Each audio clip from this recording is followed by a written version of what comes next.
busting a backflip off the Great Wall of China. Ni hao, baby. Come on, baby! China! This is ishowspeed, loud, wild, low energies, and somehow a massive hit in China. But what happens when Western streamers come face to face with the very culturally often misunderstood or mocked? And those cultures suddenly go viral. Today, I'm breaking down the cultural exchange behind ishowspeed live streams and how they helping to break down Western stereotypes. So who exactly is ishowspeed? He's that chaotic streamer from Ohio who somehow went from shouting into his mic becoming a global icon. Speed didn't just grow, he exploded. His unpredictable energies, meme-worthy moments, and just perfectly matched the Gen Z fan base. But here's the thing, Speed isn't just a meme machine, he's presenting what digital culture looks like today, especially for young audiences around the world.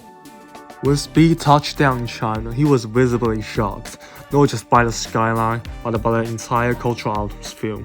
What began as a meme word trick quickly turned into a moment of real cultural change. Through his live streams, his Gen Z audience got an unfiltered look at a modern China, not a so-called Western media narrative of a closed, outdated society, but a place that's vibrant, modern, and deeply connected to global trends. Despite the language barriers, Speed leaned in with a curiosity and respect. His genuine reactions and willingness to engage built a cultural bridge, not for politics, but for presence.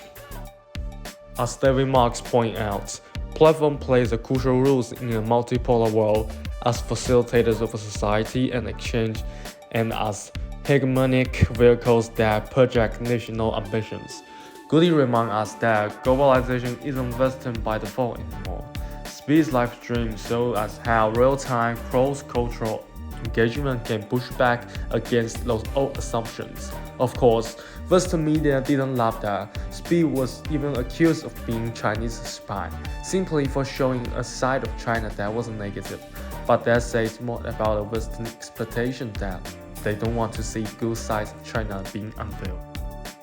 Speed inadvertently shattered flat one-sided view of China through his emotion, his engagement, and his connection with Chinese fans. He helped point a richer, more vivid picture.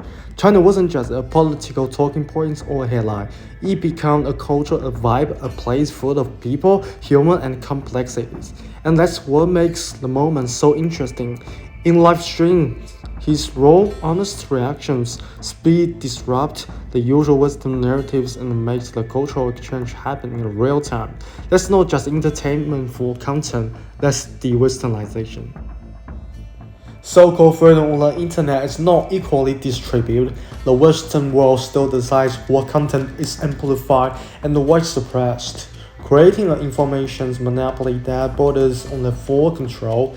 Just as the US needed trade during the Trump era to control economic influence, it also promotes a narrative monopoly, selectively shaping how countries like China are portrayed in Western media to maintain cultural hegemony. But the public support for this approach is fading.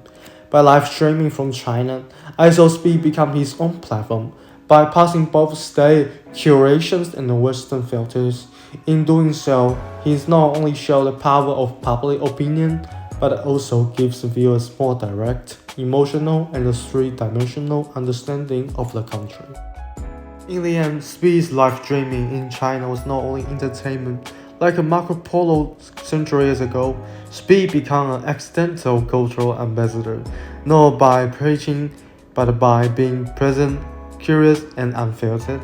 Maybe that's the future of the westernized platforms, not placing one dominant stories with another, but making space for many stories to coexist.